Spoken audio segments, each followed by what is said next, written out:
Yeah, I think, as John said, the buzzword here is communication. Keep each other and me informed of what's going on at all times. That's why I think we need someone down there. We need someone on the floor. Well, I actually need to go down onto the site, so if I can take 2 or 3 with you, I need to check. We could always delay the start of work for a week. What a ridiculous idea. Absurd. I think we will have a problem because we've got a lot of very, very big I've spoken to the couriers. They're down there at the moment. They say there shouldn't be any foreseeable problem. It shouldn't be a problem. They're on motorbikes, they're on bicycles, you know, and we are the biggest contractor. Well, let's look into other courier companies. I thought this had been sorted out, Simon.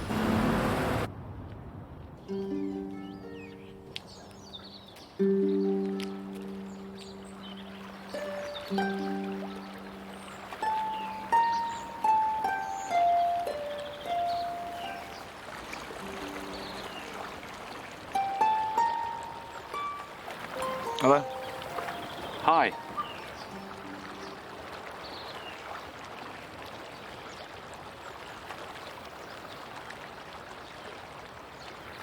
How long have you been there? About 3 days. You just walked out? Yes, I have, yes. Me too, about an hour ago. Isn't it wonderful here? Yeah, it's the first time I can really smell everything, you know. Do you think you could actually live off the land here? There's plenty of fish in there. I reckon a lot of this is common land. We could grow fruit and vegetables here, couldn't we? I mean, that would make terrific shelter, the woods up there. Oh, that's right, we could pool our resources. Yeah. Berries, and we've got some berries out there as well. Some people could do shelter, some pick berries. There's enough of us here. We could build our own community. You know, we could form a community where each idea, no matter what, we'd all act upon it. So if one of us came up with a suggestion, hey, look, we need to build a bridge across the river, then we would build a bridge across the river. Do you see what I mean? Yeah. So our community would embody the ideal that each individual's idea would be completely and utterly valid. We'd make it completely and utterly valid. There'd be chaos. Now we need to sort out some kind of system. Concentrate on the fruit and vegetables, sure. actually, and the berries. Yeah, important. yeah, that's right. The thing is, if everybody comes together, everybody's pool our resources. I mean, what can I can collect some apples. Fantastic. I'll get some pheasants. Fantastic. Anything else? Anyone do anything? Clay. You can cook? We could have a shift system. Yeah, shift system would be excellent. Yeah. Tie-dyeing as well as I think we should be looking into. I certainly want to grow.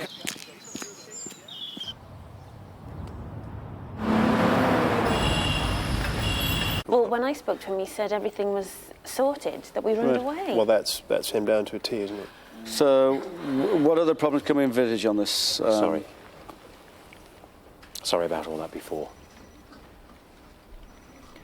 It's just that... As I was saying, are there any other problems that we can think of? We're never satisfied with our surroundings. This man would love to live somewhere sunny, but he can't because he's a vampire. We try brightening up our environment. I've given my residence a distinctive place name and gone to a lot of trouble to make my house stand out. We all do our very best to enjoy the little space we have. So it's such a lovely day. We'll go and eat on the mini roundabout. Hey!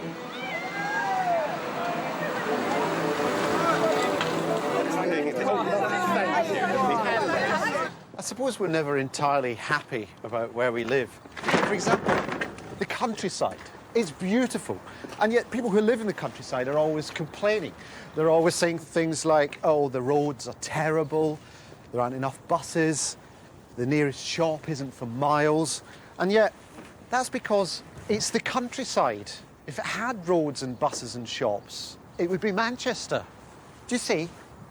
Or are you too off your face and sheep dip to notice? But then, people who live in inner cities are the same. They're always complaining. They're always saying things like, oh, it's so noisy, there are cramped housing conditions, the traffic is terrible. But then, that's because it's inner city. If they had none of those things, it would be Berkshire, which is worse. I mean, I've got a very, very relaxed attitude towards property, apart from my own. And to stop trespassers thinking they can wander over my back garden, I put down some very, very powerful slug pellets. Oh, hello, sorry. It's just a bit of a shortcut. Gets me nearer to my house. My powerful slug pellets work a treat, though the downside is I've got to clear away any dissolved trespassers. Not again. This is terrible. I'm only truly happy in my surroundings when I know I've successfully persuaded other people to keep out. We had the house broken into, when was it? Last April? March, love. March. Someone got into the bedroom, ransacked the place really, and they took all my dresses, nothing else, just my dresses. Then my daughter rang up and she said she'd been to see The Cause in concert, and she said, Mum, you won't believe it, the three of them were wearing your dresses. At that time, I just thought she was being funny. And it kept happening.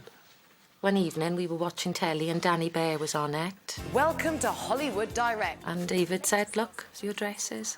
She had one dress on in part one, and then after the interval, she had another dress on. One of the dresses had a stain from Sunny Delight, where I drunk it and spilt it and hadn't got round to washing it yet. And I phoned up Danny Bear's people and I said about the stain, and the person on the other side of the phone just went, Danny loves drinking Sunny Delight, you've got no proof, and put the phone down on me. And then one day my neighbour came running in. She said, quick, I've just seen Catherine Zeta-Jones and Eddie Izzard out in the park wearing your dresses. They're just running around laughing and tumbling. So I ran out and I saw them. They turned round and saw me and disappeared into a thicket. And when I got there, they'd gone. The next day, the police rang and they'd found my dresses. They were abandoned in a box by the side of the road and they'd all been dry cleaned. It was a beautiful job. And then the dresses thing on the telly just stopped. Yeah, I don't know what they're up to, but they are up to something, definitely. Hello, Hugh. I've just realised I've got no friends. Is that something you're increasingly aware of in your old age? Yeah. So, Hugh, what sort of living hell did you go through in those days? Well, the war started in 1939 and I joined the army. I was stationed in Kent until 1941. 1942 was my gap year, and I went interrailing through Europe. It was very interesting. Thousands of foreign tourists come here every year, and yet I'm still always nervous when I ask them what they think of us. You know, we managed to get to Leicester. Leicester? You went to see Leicester? Yeah. What was that like? Rubbish. But what would make me even more nervous would be finding out what all my neighbours think of other people. I think what happens is one of them gets permission to come and live in this country, and then at the airport he sneaks the rest of his family in through customs by swallowing them. And he swallows his family whole so his family can live in his stomach off airport food while he goes through immigration control. Or else they hide their families up their arse. 10 years ago, we'd just throw old cake or bits of glass at the mentally ill whenever they walked by down below. But now you're not allowed to do it. It's political correctness gone mad. I'm a farmer, and the more blacks and Asians we let into this country, the more it affects lambing prices. We used to have red squirrels till grey squirrels came from America and took over. If I ever saw a grey squirrel, I'd kick its two front teeth so hard they'd fly out of its arse and stick into the wall. It's nonsense to say the police are institutionally racist. I mean, you get one or two racist policemen, sure, but those are just the niggers in the woodpile. I really mustn't judge my neighbours because I suppose even the most liberal of us have prejudices. I mean, it's a well-known fact that the Dalai Lama loathes the French. Nelson Mandela can't stand children. And Gandhi hated Geordies. There it is, tiny little fossilized microbes. So there was life on Mars after all? Yeah, it's amazing, isn't it, when you think of all those old sci-fi concepts of Martians as super intelligent beings bent on destroying planet Earth. And all the time they were just these tiny little bits of powder. Still, it is exciting, though, to think... I've run out of slug pellets, so stray old women are getting back into my garden. This is getting out of hand. I once heard that the building of the Taj Mahal was delayed by about 100 years after objections from the neighbours that it was going to be too beautiful and they'd be kept awake at night by the sound of people gasping. In the end, the architects agreed to tone it down so that the Taj Mahal we have now is actually 3 times uglier than the one originally planned. You're new to the village, aren't you? Yes, it appealed to us because everyone here seems so happy. You all look so buzzy. You know why, of course. It's because we've got a village sniper. This is Gregory. He's from Croatia. Hello. He goes up onto the roofs and shoots at us with his gun. I will try shoot in your head. Will we know where you are? No. I sniper. No, I hide, otherwise I no sniper. Of course. I'm so sorry. I will try to kill you. Since you've come here, Gregory, I feel 10 years younger.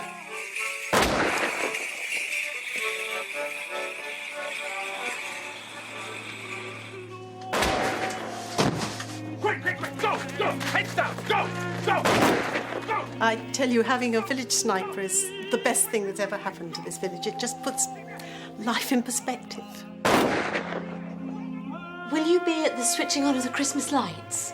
Yes. It's many people's. It's easy for me, it's good. Dave Lee Travis is going to be there, isn't That's he? right, yes. Better behave yourself.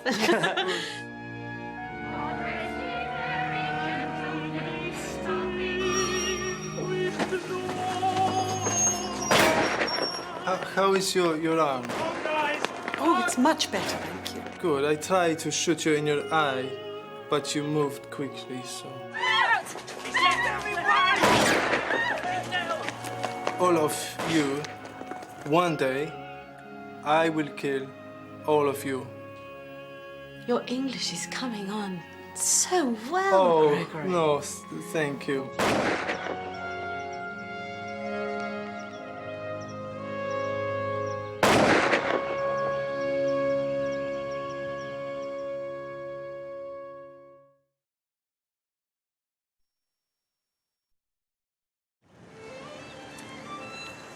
I would have parked my car without any problems if it hadn't been for other people.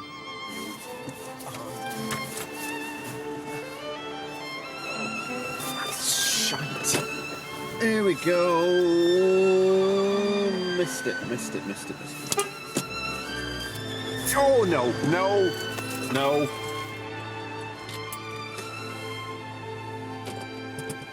Come on. Oh, God. Yeah. Barcelona. Oh, yes. It's always a disaster when other people are involved.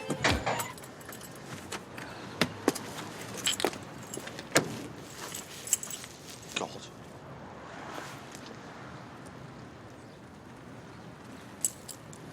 They'll probably be all right. I don't know why I'm so afraid of what my neighbours think of me. They've got nothing to crow about, judging by what it says on the plaques outside all the houses of local interest.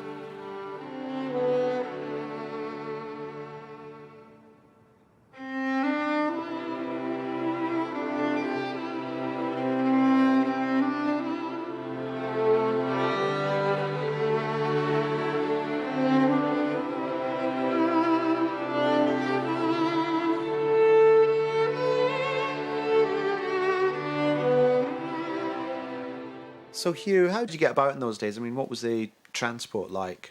Yeah, well, in those days, we went everywhere by Concorde. Lovely planes they were.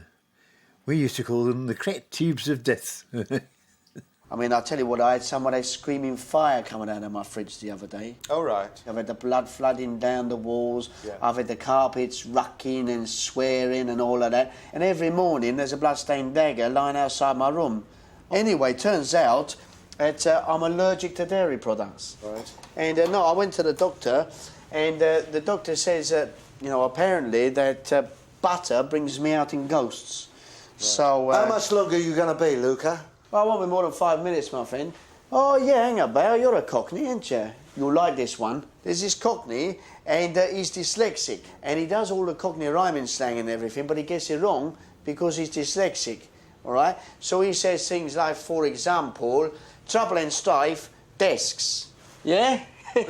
Yeah, nice one. What do you mean, a dyslexic Cockney? Well, it was just a joke. He gets all these rhyming slang wrong, so he says, you know, frog and toad, wife, because he's dyslexic, so that if he wants to give you the finger, he does this.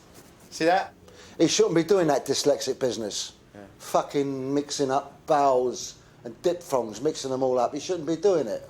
No, no, it's... Where does he live? No, it's just a little joke, really. Tell me. Well, you know, it could be, I don't know, Bow, Bromley by Bow. Bow? Near Bow, by the flats? Yeah, it could be in the flats. I know the flats in Bow. What's his name? Well, you know, I don't know, John, Frank. Johnny Franks, who lives in the flats in Bow, I know him. I'm going to sort out this syntactic cripple once and for all.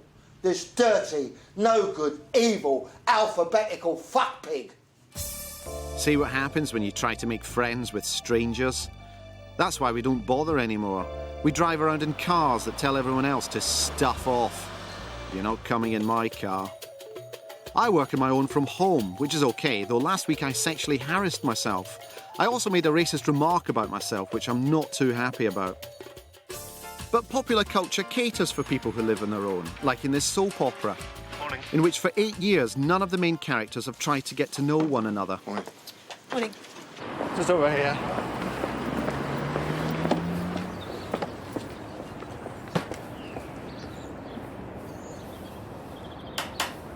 Mr. Dawson's, isn't it stupid that we worry so much about what other people think of us? I've got all your neighbours to write reviews of your life. And I just wondered if we could stick them up outside your house, yeah?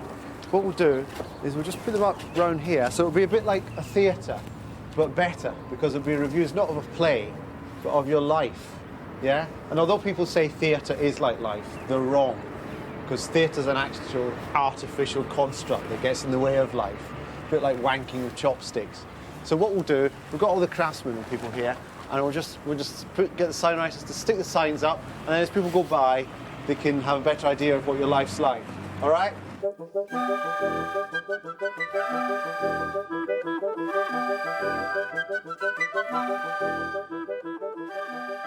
Philip Dawson's is much happier now he knows he doesn't have to wonder what other people think of him. The next step is getting people to open up without worrying they're going to make a fool of themselves. I know I've been a little on edge recently. You've read about these people in America who go mad in shopping malls with a gun. Sorry. Well, I've got a gun. Everything all right? Oh, yes, Oh, delicious. yes, Thank you lovely, very much. Lovely, thank you. I've got a... Yes, I saw it. Oh? It's entirely up to you. Do it under the table. Do it under the table. There are people here. Right. I'll shoot close to the leg so it makes less noise. Do it. Just do it. Right?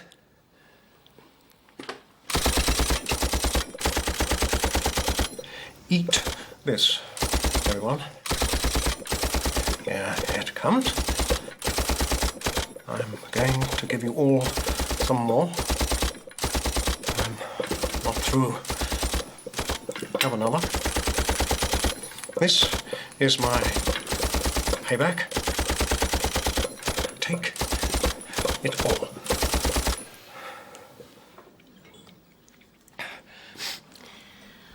Well, I hope you feel very ashamed of yourself.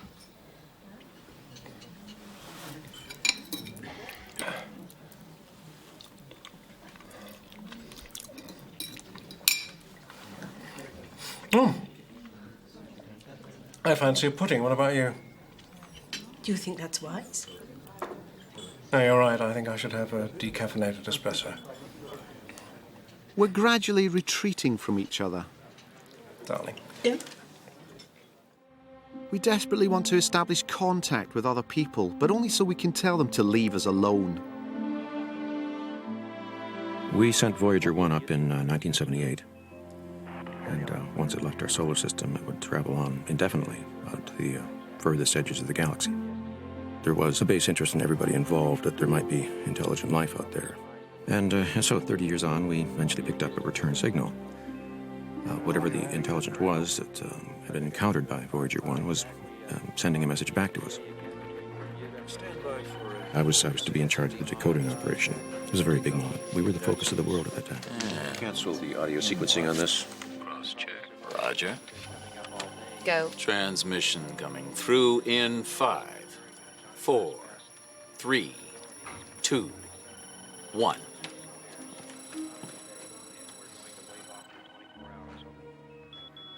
At that time, I expected a somewhat more involved message be returned to us.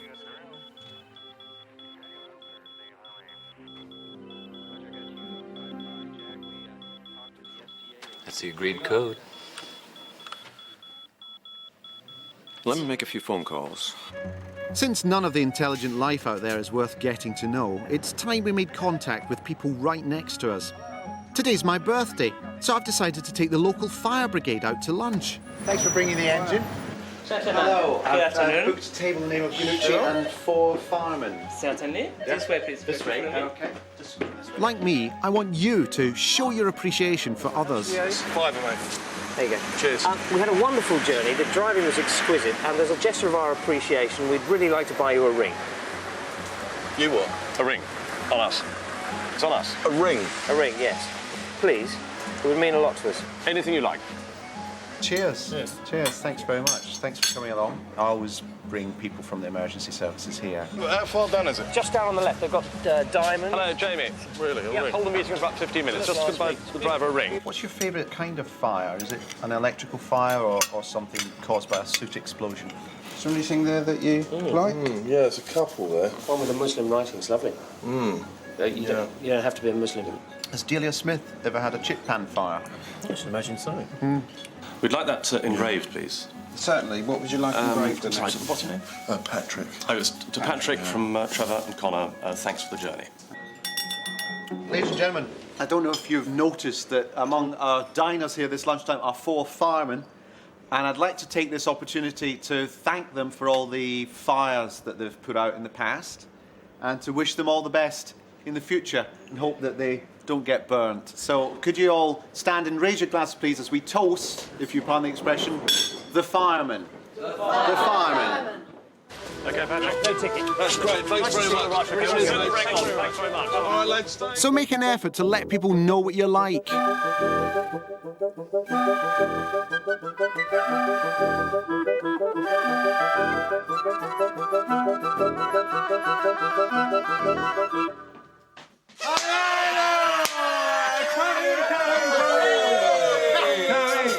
This is our surprise birthday party for you to say thank you for being a good friend for us. Okay, hip hip, hooray! Hip, hooray! And hip, hooray! And Armando is a bra for you to wear. It's funny for laughter. Right. Thanks very much. Yeah. Good. Okay. How much is it for all this? Oh, it's £75. £75. That's very reasonable. It's been good. Now, hang on. It said you were going to give me a pair of false plastic breasts. That's a bra. Oh, yeah, it's the same. Same. It's the same. Okay. Cake? Oh, it's a cake. With many candles for as many as you want. Good. Thanks a lot. Thank you. Oh, and happy birthday to you, Armando. Thanks. Ok, Igor, imprimos pronto. Sorry, I'm 36. Oh, it's just a piece of paper. Yeah, it doesn't matter. Well, it's in your heart. Your age is in your heart. It's not a piece of paper. Yeah, are you saying I'm 37 in my heart? Or...